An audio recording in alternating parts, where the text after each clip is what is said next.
Teacher, Dr. Juan Arias. I learned about Juan by Facebook, actually. I was looking at his pictures, and they always impress me. Right now, you are going to see a very outstanding presentation of periodontal surgery and related to aesthetics, and I'm sure that you will really enjoy it. So thank you very much. Here's Juan Arias, and he will be setting up his computer in order to present. Are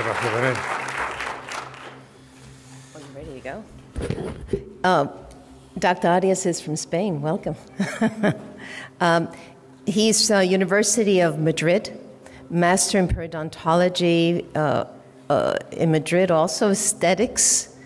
He went on into the University of Europe in 2005 to 2009. It's all in Spanish that I'm reading right now, by the way. Okay, and into the Society of Española in Periodontology. So he's a periodontologist and specialty in implants. Thank you.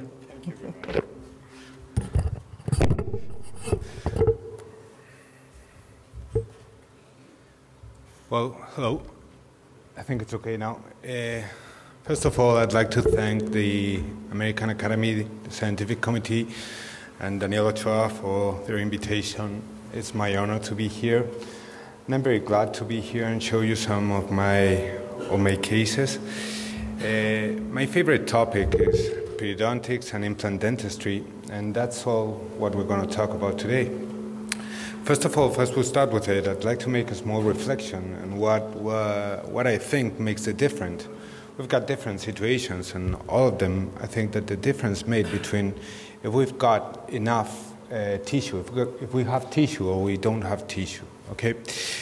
We're going to talk about the reconstruction, and there's some situations in which the tissue permits us create a natural aesthetic zone again, and there's some other situations in which we don't have tissue and we have to make the reconstruction of everything.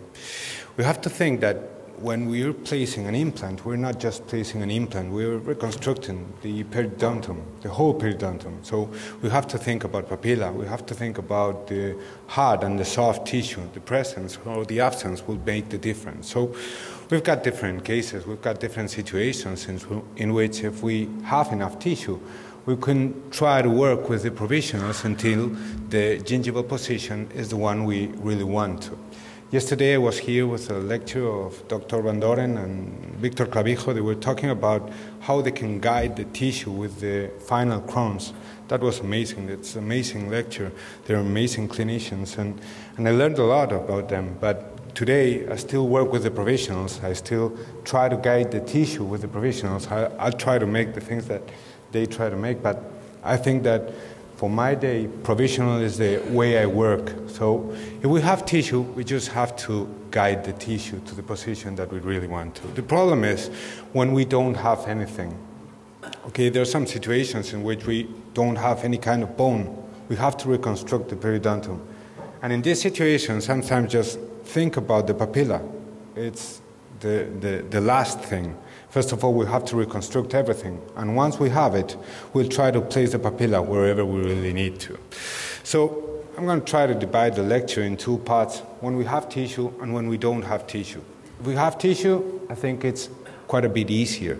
We can jump one step, which is reconstructing everything. Okay? This is a case, a young, nice woman in her office with this situation. She had a problem in that 11, and she finished, when we arrived to this moment, she has finished with the surgery procedures. The implant is placed, and the hard and the soft tissue are redone. And with the provisions, we can try to guide the papilla and recreate the natural feston. Okay, we will go all the way with the depression until everything goes to the place that we really want to. That's the way we work with the provisionals. We can make lots of different types of provisionals. Sometimes I do work with these natural provisional crowns. I like them a lot because they can give you the advantage that it will maintain the position of the tissue where you find it. So we can make difference between, if we've got a patient with no tooth, we have to guide all the tissue.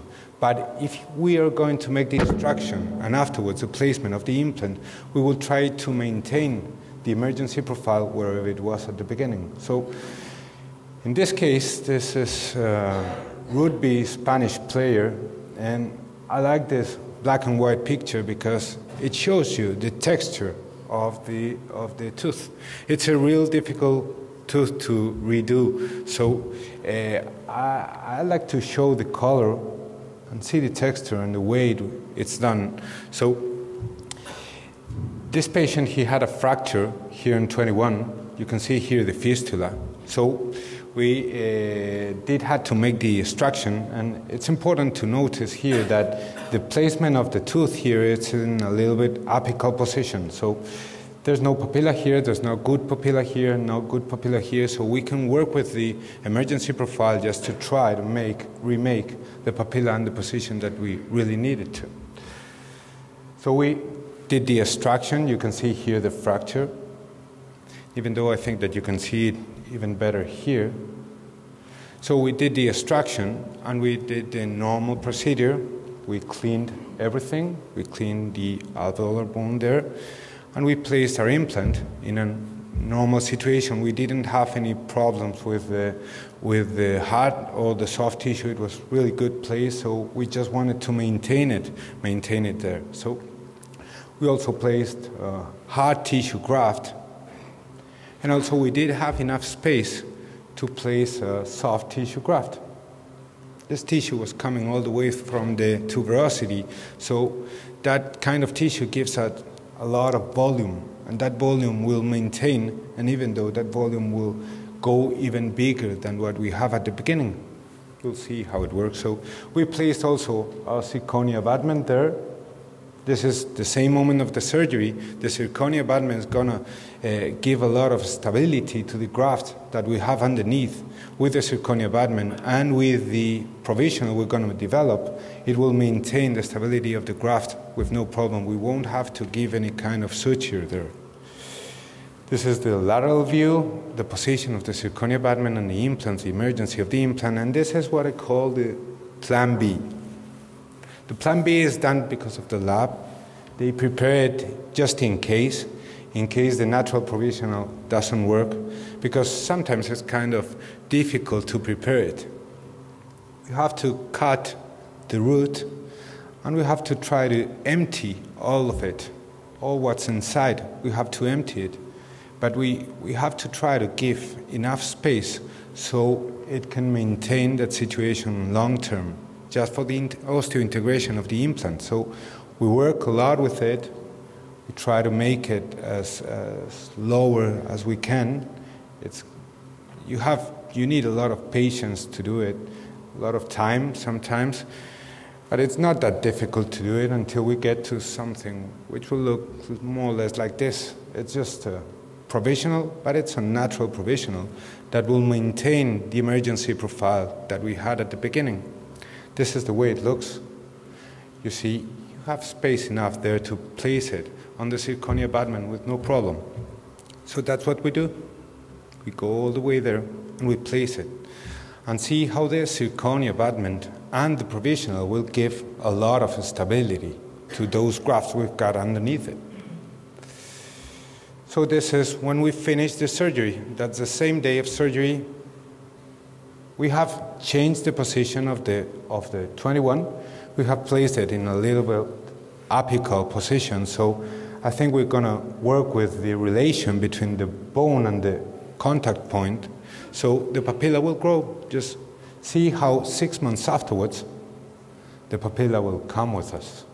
You see, 6 months afterwards. And see the lateral view and see how the tuberosity graft will give us volume. This is the same moment of the surgery, and this is 6 months afterwards. We've got much more volume there, so it works good. And the X-ray, you can see it here the same day. 1 month and 6 months afterwards, it's placed. So the problem now is with the lab. He has to reproduce this texture. It's a very, very nice tooth. I didn't want to make any change. I wanted to maintain that provisional forever. that was difficult to do. We had a lot of tries, and it was never the same. But, well, they did their best. They worked a lot. That's a Spanish lab. They work real good. Finally, they did this crown, and we removed the provisional. See how the tissues surrounding the zirconia abutment and the provisional were 6 months afterwards. It looked real good, really healthy. So we worked on.